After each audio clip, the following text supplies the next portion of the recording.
मधु किया और मुझे किसी ने कहा यार ये 70 मिनट का जी प्ले है। मुझे अमर खान ने पूछा कि यार हसन आपको पता है कितना, मैंने कहा आपको कैसे पता, मुझे पता है, बट मुझे पता है 70 मिनट का प्ले है। बाय द टाइम प्ले खत्म हुआ तो 90 मिनट हो चुके थे। तो मैंने अभी आपसे पूछा कि यार यासिर ये 70 मिनट का प्ले 90 मिनट का कैसे हो गया, तो उसका क्या जवाब दिया आपने? सर प्ले 70 मिनट का ही है, 20 मिनट आप लोग हंस रहे थे।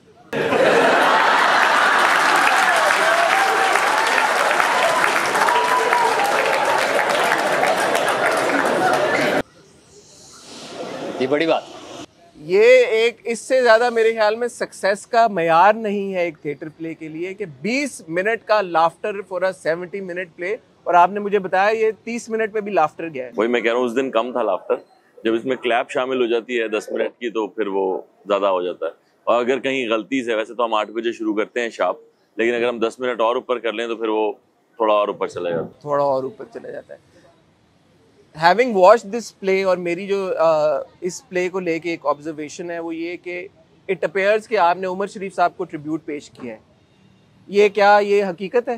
देखिए मेरे पसंदीदा फनकारों में से एक हैं वो, और मैं उनका थिएटर देख के बड़ा हुआ हूँ, उनका भी और लाहौर का भी, जितना अमानुल्लाह साहब का, सोहेल साहब का थिएटर है।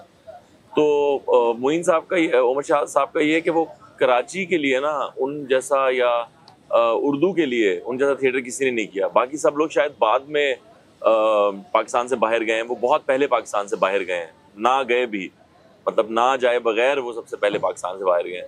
तो हम उनके कैसेट्स उनकी जो जिस तरह इंडिया में पायरेटेड, हाँ जी, तो हमने वो देख के, और अगर हम सिर्फ थिएटर तक ही उन्होंने महदूद रखा होता तो हम तो महरूम थे, हम देख ही नहीं पाते। उन्होंने उसको रिकॉर्ड करके जो लगाया तो वो महरूमी खत्म हुई है। तो ये कितना जीनियस आइडिया था उनका कि उन्होंने माइक्स लटका के और उसको रिकॉर्ड किया ताकि हम जैसे लोग देख सकें, जो उस वक्त शायद इतने बड़े भी नहीं थे कि जा सकते थिएटर, तो हम आज भी उसे दोबारा देख सकते हैं। सॉरी, नया फोन है, गिरने लगा था। टेबल पे रख दें? टेबल पे बचता है, बुरा लगता है। कोई बात नहीं, हम सब ने रखे हुए। उनके पास 2 हैं, देखें, उनका बिजनेस भी 2 है ना। अदाकारी तो बस दिखाने को ही कर रहे हैं। ऑफिशियल है। अच्छा, क्या उमर दूसरा कौन सा बिजनेस है? कोई बिजनेस नहीं है यार, ये दोनों काम के फोन है। दोनों काम के फोन। एक नंबर काम का और एक पीटीए कॉल तो तुम्हें एक पे भी नहीं आती, दोनों का। एक पीटीए अप्रूव नहीं है, एक जो है वो नॉर्मल, लेकिन अब मैंने पीटीए अप्रूव ले लिया है। गुड न्यूज़ इस प्ले के बाद, इस प्ले के ताउन से, यासिर भाई प्रोड्यूसर है, हमारे प्रोड्यूसर के ताउन से इन्हीं का फोन लिया मैंने। अच्छा, आप कह रहे थे उमर शरीफ साहब तो वो हम जो देख के उनको बड़े हुए तो वो अंदर रह जाता है आपके। उमर शरीफ आपके अंदर से नहीं निकल सकता। तो मैं चाहता था कि हम कोई एक प्ले बनाएं जिसको क्रीम आकर देखे, जिसे हम क्रीम कहते हैं, जिसको हम एजुकेटेड लोग कहते हैं, या पढ़ा लिखा तबका कहते हैं, या हम कहते हैं कि एलीट्स जो हैं हमारे, तो वो आके देखें। अब जितने का इसका टिकट है इसे वही देख सकते हैं। तो मैंने उसमें फ्लेवर जो है वो उमर शरीफ साहब वाला रखा है, और उसके बावजूद जो एलीट्स हैं वो देख रहे हैं। तो मैं बड़ा खुश हूँ कि उन्हें, जिन लोगों को पहले शायद वो थोड़े से, कुछ लोग हैं हमारे यहाँ, बहुत कम तादाद है उनकी, लेकिन उन्हें लगता है नहीं ये तो थोड़ा सा ऐसा सा प्ले होता है इनका, वो भी पसंद कर रहे हैं इस चीज़ को। तो मुझे बड़ी खुशी हो रही है। उमर, आपकी यासिर के साथ एसोसिएशन, मेरे ख्याल में एक टाइम पे सलीम जावेद थे और अब यासिर और उमर हैं, वो उमर यासिर हैं, जैसे आप उसको कहना चाहें। ये बहुत बड़ी बात कर दी आपने, ये हकीकत है। आप होटल जाने जहाँ हमने देखा, अदर देन दैट ऑल्सो, अभी पैराडाइज में भी आपने उमर को कास्ट किया। क्या है ख़ास बात यासिर में कि आप यासिर के साथ काम मजीद करते आ रहे हैं? पहले भी आपने किया, और ये जब आपके पास प्रोजेक्ट आया होगा, कैसे आया, क्या हुआ, कास्टिंग कैसे हुई आपकी? इसमें मैं मजे की बात बताऊं आपको, ये प्ले आपने देखा? आधा आपने तो नहीं लिखा था? नहीं, बिल्कुल भी नहीं। लिखाई में हमारा कोई ताल्लुक नहीं है। लिखाई में ये आदमी जो है ना, ये सवा शेर आदमी है। बिल्कुल ऐसा है कि आपने प्ले देखा है, प्ले में आपने मेरा कैरेक्टर देखा? बिल्कुल देखा। मेरा कैरेक्टर भी तकरीबन उतना ही है जितना इनका अपना। बिल्कुल ऐसे ही। और उस पॉइंट पे मुझे लाकर खड़ा करना अपने बिल्कुल सामने, और अपने साथ लाकर खड़ा करना, अगर ये एक आदमी मुझे इतनी रिस्पेक्ट दे रहे हैं तो मैं क्यों नहीं उनके लिए काम करूँ? मुझे आप खुद बताएं। मतलब मुझे रिस्पेक्ट मिल रही है, मुझे काम करने का मौका मिल रहा है, मुझे अपना टैलेंट शोकेस करने का मौका मिल रहा है, तो क्यों नहीं करूँगा मैं काम इनके साथ? ये चूँकि मुझे अंदर बाहर से जानते हैं, इनको बहुत वक्त हमने साथ गुजारा है, इनको पता है मेरी क्या प्लस पॉइंट्स हैं, क्या मेरे माइनस हैं। तो मुझे हमेशा मेरे प्लस को मल्टीप्लाई करके इन्होंने जो है वो बहुत महा प्लस करके बेसिकली शो केस किया है।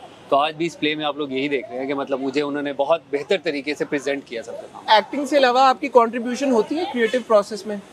मैं इनके लिए जो हूँ ना, इनके स्टेनो का काम करता हूँ। अच्छा। हाँ, मतलब इनकी ये बोलते हैं और मैं लिखता हूँ, इस तरह वाला काम करता हूँ मैं। अभी भी हम एक वन लाइनर लिख के आ रहे हैं। अच्छा। हाँ। कोई पंचेज ऐड करते हैं कभी? उमर कुछ सजेस्ट करते हैं आप? हाँ, उमर चीजें ऐड करता है, फिर वो मैं निकालता हूँ तो बेहतर प्ले बेहतर होगा। तो मुझे पता चल जाता है कि ये चीज नहीं करनी। उस दिन मैंने इन्हें प्ले में आके, प्ले से पहले आके मैंने बताया कि यार ये एक आइडिया मेरे पास, इसको हम ऐसे करते हैं। तो बड़े सोचने के बाद कहते हैं आज दिन क्या है? मैंने कहा आज संडे। कहते हैं तुम एक काम करो, संडे को मुझे सजेशन नहीं दिया करो। संडे का तुम्हारी ये सबसे बुरी संडे को मिल रही है। बिल्कुल भी काम नहीं। उमर के जो आइडियाज होते हैं ना, वो लाता बहुत दिल से उमर आइडियाज, बट उमर के आइडियाज वो होते हैं कि स्पेशली कॉमेडी से रिलेटेड वो उस तरह के आइडियाज होते हैं कि अगर वो सारे आइडियाज मैं इसमें इनकॉर्पोरेट कर दूं तो प्ले वापस एक 70 मिनट का प्ले बन जाए। 20 मिनट कम हो जाए। कोई ऐसा जोक आपने जो आपका हो, जो यासिर ने लिया हो प्ले में, एक कोई पंच कोई आपका रख लिया हो, कोई एक आपका जेस्चर रख लिया हो? कुछ तो होगा। हाँ हाँ, मुझे याद है वो जो खातून बोलती हैं एकदम से, तू वाह ब्लास्ट करती हैं वो, और उसके बाद आके बैठ के कहते हैं कि आपके अंदर की मर्दाना ताकतों से मैं बहुत घबराता हूँ। ये वाला हल्का था। मुझे याद भी नहीं रहता कौन सा मेरा है कौन सा किसका। जैसे इसमें एक चीज है जो मुझे सबसे अच्छा जो पार्ट लगता है वो बिलाल यूसुफजई का है। वो मैंने नहीं वो चीज लिखी हुई कि वो जो बैसाखियां मैं भूल जाता हूँ और वो लाके मुझे पकड़ाता और कहता है इतनी लापरवाही। हाँ, कितना अच्छा पार्ट है वो मेरे जहन में भी नहीं था और वो उसने खुद बनाया। तो मैं जो याद रहे उसको मैं क्रेडिट देता हूँ। मगर होता ये है कि अगर आपने एक पूरा चीज लिखी है और उसमें अगर किसी ने 10 जुमले या 5 जुमले या 2 या 1 जुमला डाला है तो ऑब्वियसली वो कंट्रीब्यूशन ही कहलाती है। जब मैं फिल्म करता हूँ किसी की लिखी हुई या कोई ड्रामा करता हूँ या कोई और चीज, तो मैं उसमें जो एडिशन करता हूँ किसी के स्क्रिप्ट में, मैं कभी उसका क्रेडिट नहीं लेता और ना लेना चाहिए। ये मेरे ख्याल में आपका क्रिएटिव प्रोसेस है और ये आपकी कंट्रीब्यूशन है आपके काम में, ये तो होनी ही चाहिए। अगर ये भी नहीं है आपकी तो फिर क्या फायदा। एज एन आर्टिस्ट आप ऑब्वियसली आपने फिल्म भी की, आप ड्रामा भी करते हैं, theatre is something that's really close to you. एक थिएटर प्ले लिखने का जो प्रोसेस है वो क्या है? क्योंकि टीवी का तो हमें पता है, हम सुनते रहते हैं राइटर से। What is the process of writing a theatre play? अच्छा, मेरे राइटिंग का प्रोसेस बिल्कुल ही फर्क है। बाकी थिएटर प्ले राइटर से फर्क है? हर राइटर से फर्क है। मेरे लिए सुकून का कमरा नहीं अहमियत रखता, मेरे लिए कोई खास जगह अहमियत नहीं रखती, मेरे लिए पहाड़ी इलाका जात अहमियत नहीं रखते। मेरे लिए ऐसा कुछ नहीं है। मुझे एक बंदा चाहिए होता है जो मैं बोलूं तो वो मेरे बोलने की स्पीड पे लिख ले। अच्छा। हाँ, जैसे वजाहत रऊफ, माय फर्स्ट स्टेनो। अच्छा, वजाहत का तो मैं मिलके लिखता रहा हूँ क्योंकि वो आइडिया उनका होता था, कॉन्सेप्ट उनका होता था और लाइंस भी उनकी होती थी बहुत ज्यादा। तो वो लेकिन टाइप खुद करते थे, बट उनकी स्पीड ऐसी है कि मैं जो बोल रहा हूँ ना वो लिखा जा रहा है। एआई है वो। सो योर प्रोसेस इज कि आप एक्चुअली कैरेक्टर बन के, ये कैरेक्टर बन के आप वो लाइंस बोल रहे होते हैं और वो कोई लिख रहा होता है। यासिर भाई का प्रोसेस जो है ना लिखवाने का बड़ा मजेदार है। बैठे हुए होंगे ना तो उनको मजा नहीं आ रहा लिखने का, वो फिर चलना शुरू कर देंगे, इधर से उधर जाएंगे, इधर से उधर जाएंगे, बात करते जाएंगे डायलॉग, इसके बाद ये लिख दो, इसका अब ये लिख दो, अब उसका ये जुमला ऐड कर दो, अब ये कर दो। मतलब होता है ना, आप देख रहे हैं, आप पढ़ रहे हैं साथ साथ और आपको फिर आगे जुमले आ रहे हैं। नहीं